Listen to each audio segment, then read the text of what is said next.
বিএনপির কেন্দ্রীয় কার্যালয়ের সামনে ককটেল বিস্ফোরণের ঘটনায় এই মুহূর্তে মধ্যরাতে বিএনপির সিনিয়র যুগ্ম মহাসচিব রুহুল কবির রিজভী নেতাকর্মীদেরকে সাথে নিয়ে পল্টনের সড়কে বিক্ষোভ মিছিল করছে। কালের কণ্ঠে খন্দকার আসিফুজ্জামান এই মুহূর্তে রয়েছে আপনাদের সাথে। আপনারা দেখতে পাচ্ছেন বিএনপির নেতাকর্মীদেরকে সাথে নিয়ে এই মুহূর্তে নেতাকর্মীরা পল্টনের সড়ক জুড়ে ককটেল বিস্ফোরণের ঘটনার প্রতিবাদ জানিয়ে বিক্ষোভ মিছিল করছে।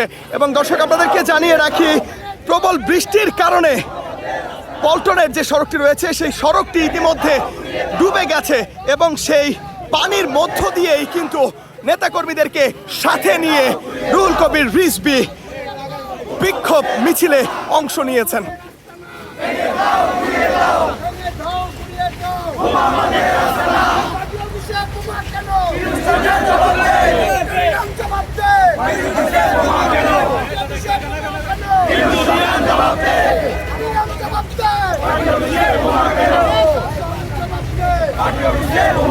মোনালিসা হেভি ফ্লো 15 পিস প্যাকেটের সাথে 8 পিসের একটি প্যাকেট একদম ফ্রি।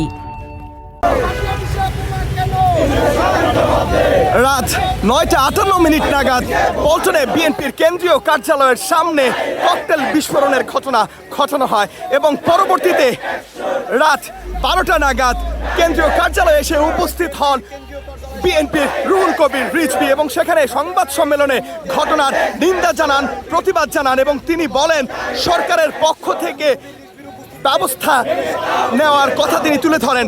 এবং তাকে সাংবাদিকরা যখন প্রশ্ন করে বিএনপির পক্ষ থেকে কোনো সাংগঠনিক ব্যবস্থা নেওয়া হবে কিনা, কোনো অভিযোগ থানায় করা হবে কিনা, উত্তরে রুহুল কবির রিজভী বলেন সরকার তার দায়িত্বের জায়গা থেকে ব্যবস্থা গ্রহণ করবে।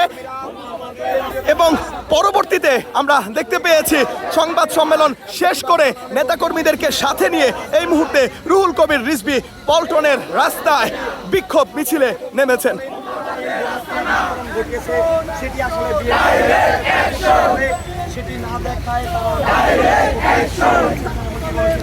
দর্শক, এই ছিল রাজধানীর পল্টন থেকে বিএনপির কেন্দ্রীয় কার্যালয়ের সামনে ককটেল বিস্ফোরণের ঘটনায় নেতাকর্মীদের বিক্ষোভ মিছিলের সর্বশেষ তথ্য। খন্দকার আসিফুজ্জামান, কালের কণ্ঠ, ঢাকা।